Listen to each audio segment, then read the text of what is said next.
животна средина и економија, кој замолам да крене рака. Добро, 6 за, дали има некој против? Не, дали некој се воздржи од гласање? Не. Во ред, тогаш ја започнуваме јавната расправа, ќе ве молам да се задржите да бидете коректни, да се придржувате до овие препораки кои што ви ги укажав сега. За прва за збор му давам на Лилјана Поповска.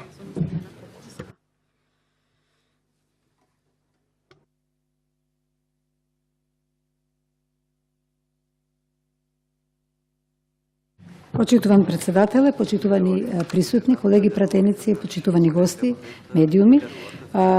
Му благодарам на господинот Горан Милевски како председател на оваа комисија што ја овозможува оваа јавна расправа која што е од извонредно значење, затоа што ќе говориме за тоа дека е потребен баланс помеѓу заштита на животната средина и економски развој. Практично целта на оваа јавна расправа е, јас мислам, сите да научиме како да дојдеме до одржлив економски развој.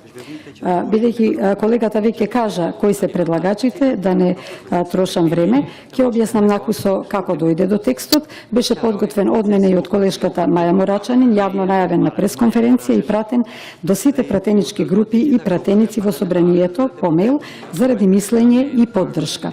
Беше представен и пред граѓанските активисти, што се дел од неформалната работна група при владата по прашањето за родниците и беа прифатени некои нивни сугестии. Во процесот имавме и комуникација со Министерството за економија на различни нивоа, при што сугерираа да се допрецизираат некои одредби, што е за нас прифатливо. Текстот на законот е во духот на програмските определби и јавни изјави на повеќе политички партии кои се дел од владината коалиција. При тоа користени се анализи, правни и еколошки од Европската унија, од Република Македонија и од секаде каде што сме можеле да најдеме. Измената и дополната на Законот за минерални суровини се предлага заради долгорочна заштита на животната средина и здравјето на населението кое живее во близина на наоѓалишта на минерални суровини и рудници и за да се спречи примена на технологии што користат опасни супстанции. Потенцијална опасност постои од околу 80-тина, се спомнува бројка од 86 веќе издадени концесии за геолошки истражувања за металични рудници, во чие завршување може да се очекуваат исто толку барања за добивање концесија за експлоатација на минерални суровини. Ова се податоци кои можеа да се добијат од јавните извори, знаејќи дека издржувањата се однесуваат главно на сиромашни руди на злато, сребро и бакар, многу е веројатно да се претпостави дека сите тие ќе предложат најевтини и најопасни техники и технологии за нивна експлоатација. Тоа би значило дека околу 10.000 километри квадратни од нашата земја, која целата изнесува 25.000 километри квадратни, ќе се разори од површински копови кои целосно го менуваат изгледот на земјиштето и ги загадуваат водите, воздухот и почвата. Да подсетиме, најголем дел од населението во тој регион живее од земјоделие и туризам, кои би биле уништени за неколку стотици работни места во рудниците, за 2% профит на општините и 98% профит за концесионерите. Меѓутоа, понатаму не би анализирала, туку би отишла директно на објаснување на прашањата кои што како лавина дојдоа од моментот кога законот влезе во собраниска процедура. Затоа да ги разјасниме. Прво, зошто закон по скратена постапка? Затоа што се состои од само 7 члена со едноставни формулации, со соодредбата за објавување во службен весник. И затоа што работата е итна, секој момент ќе започнат да стигнуваат барања за добивање концесии за отворење рудници од оние 86, ако се толку концесионери за геолошки истражувања. Со оглед на нараснатата свест кај граѓаните и јавно изразениот став на градоначалниците од овој регион, тоа би значило нови бранувања и референдуми, како и нови главоболки за владата, која веќе ги има со претходните 2 концесии во Казандол и Иловица, што ги наследи. Второ прашање. За кого се однесува законот? Законот не ги засега сегашните рудници, што веќе имаат добиено концесии и работат под надзор на органите за заштита на животната средина. Тој ќе се однесува на идните 86 или колку и ќе бидат барања за добивање концесии, за да не ја изриеме цела Источна Македонија, па да има рудник на секои 10 километри. Тоа би било погубно за земјоделието и туризмот, но и за здравјето на граѓаните. Не ја разбирам возбудата кај првите луѓе на сегашните 4 рудници за метали, па се прашувам што е причината за нивната возбуда. Трето прашање што се постави. Зошто се плашиме од цијаниди и сулфурна киселина кога тие се употребуваат во различни индустрии, велат? Затоа што овде не станува збор за нивна употреба во лабораторија или во затворени реактори. Овие хемикалии во рударството се употребуваат во огромни количества, на отворено и на опасен начин, кој не може целосно да се исконтролира и носи огромен ризик по животот на целиот жив свет во околината. Се работи за цели базени и езера кои остануваат како закана за водите, почвите и воздухот.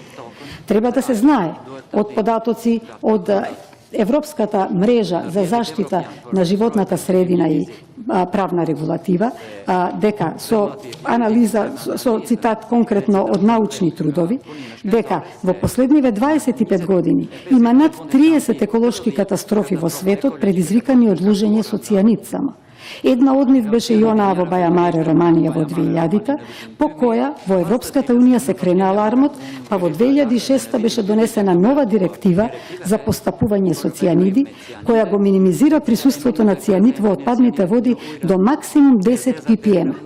1 ppm е 1,12 мг на метар кубен. Но, бидејќи и тоа тешко се контролира, па продолжија хавариите, Зелените во Европскиот парламент предложија резолуции во 2010 и во 2017 со препорака за забрана на цијаниди во рударството. Вторава резолуција беше изгласана со над 95% поддршка од сите политички партии во Европскиот парламент. Европската комисија досега нема донесено еден закон за општа забрана, туку е оставено секоја земја да го спроведува според своја регулатива, следејќи ги донесените резолуции од Европскиот парламент.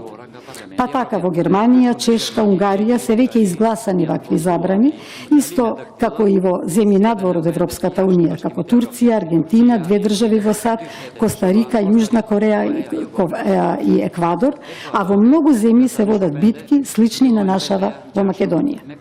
Борбата за ревизија на рударските техники се води токму поради се поголемиот број површински копови за злато, сребро и бакар од сиромашни руди, зашто богатите руди, според информациите достапни во стручни трудови, богатите руди се во голем дел веќе исцрпени. Штетите се видливи и во масовни размери, па расте бројот на луѓе низ светот кои лично ги оседиле последиците од работење во вакви рудници или од живеење во нивна близина. Најголемо производство на злато, например, има во земји со големи пусти предели без населени места во непосредна близина. Ги спомнувам официјални податоци: Узбекистан, Индонезија, Гана, Канада, Перу, Јужна Африка, Русија, САД, Австралија, Кина и Бразил. Површината на Македонија е нешто помала од овие. Апсурдно е да се тврди дека цијанидот не е отровен. Медицинската литература вели дека човек од 72 кг умира од примање на 0,36 грама калиум цијанид со 50% сигурност, а со мало зголемување на дозата на само 0,55 грама калиум цијанид со 90% на сигурност му се гарантира. Затоа што отровот ги спречува клетките да го употребат кислородот и тие умираат. Најосетливи органи се срцето, дишните патишта и централниот нервен систем. Слично е и со сулфурната киселина, која е опасна и како течност и кога испарува. Апсурдно е да се тврди дека е безопасна. Ако некој успее да одгледува домати и пиперки со вадење со сулфурна киселина, нека го заштити тоа како патент, можеби ќе добие и Нобелова награда. Јас не сум рударски инженер, почитувани присутни, јас сум инженер технолог и магистар по технички науки. Тоа ми е доволно за да можам да ги разберам хемиските реакции и да можам да разберам кои хемикалии, колку и како се опасни и како делуваат. Затоа правевме со колегите широки консултации и на литература и на стручњаци од различни области. Ќе продолжам понатаму. Постојат главно четвртата теза дека нема алтернатива за производство на злато освен ова со цијаниди. Од литературата, во литературата стои дека се на располагање главно 3 вида процеси: лужење, флотација и сепарација врз база на тежина, гравитациона. Значи, За алтернативата за производство на злато тврдиме дека не е точно, дека нема, затоа што екологистите ни светот предлагаат наместо уништување на природата да се рециклира, например, електронскиот отпад, што го имаме на тони насекаде, кој што исто така загадува, од кој може да се добие над 50 пати повеќе злато на единица тежина, отколку од нашиве сиромашни руди. Има примери на рударски компании кои дел од производството веќе го посветија на овие процедури, кои се патем и многу поевтини и сосем безопасни. Една белгиска фирма, Умикор, целосно 100% се посвети на ваков начин на добивање злато, па дури го зголеми производството, привршувам, а друга една шведска фирма Болиден, 2/3 од производството, зборувам за рударски фирми, веќе го добива на овој начин. Ако може, значи само имам, нели така, ти гледам јас на сад, да. Петтата теза и прашање која што во јавноста побуди збунетост. Каква перспектива ќе имаат жителите на Источна Македонија без нови рудници? Замислете кутрите тие од што ќе живеат. Јас би рекла светла и среќна, со поддршка на владата и влесни инвеститори во земјоделскиот и туристичкиот сектор, во лесна индустрија и во паметни технологии. Се вкупно во инвестиции на зелена технологија. Владата дава силна поддршка досега за ветерни и сончеви паркови, мали хидроцентрали и органско производство. Но сето тоа бара чиста и незагадена животна средина. Сметам дека треба да го смениме концептот за економски развој и од безмилосно искористување на природата да преминеме кон нејзина заштита и одржлив економски развој со чисти технологии и рециклирање, затоа што вака ќе се самоуништиме. Апсурдно е, според мене, да се тврди дека нови 86 или колку и да се рудници се светлата перспектива која и се нуди на Источна Македонија, кога од вкупно 16, пазете, жешки еколошки точки во Македонија од стари индустријски загадувања, дури 5 се од рудници: Злетово, Саса, Бучим, Тораница, Лојане. Само Бучим има преземено досега одредени мерки за третман на рудничкиот отпад и во таа насока треба да се истакне. А за Лојане, професорот Аслан Селмани, кој што е стручњак за животна средина, вели: имаме еколошки геноцид од арсен и антимон во Лојане и Ваксинце, а и Лојане е опфатен во планот за нови рудници. Да не зборувам за Злетово и сета околина каде што веќе има тешка загаденост на почвата од претходните рудници. Затоа треба да се знае дека дел од концесиите за геолошки истражувања се наоѓаат во првата заштитена зона на водотеците, а дел во граници на природно наследство. Може ли некој да си замисли дека некој инвеститор во сад, да речеме, би добил концесија за рудник во националниот парк Јелоустоун? Дали е случајно кога што Швајцарија и Австрија го имаат сведено металичното ископување речиси на нула од еколошки и економски причини истовремено, зашто многу повеќе заработуваат од туризам и производство на храна? Ке завршам со тоа дека чудно е како може и да се помисли да се загрозат овие зони на водотеци, на природни заштитени подрачја, на историско и културно наследство и да не зборуваме за сите штети кои што понатаму би следеле за здравјето и за живиот свет во Република Македонија. Благодарам. Благодарам, Лилија. Нареден за збор е Николајчо Николов.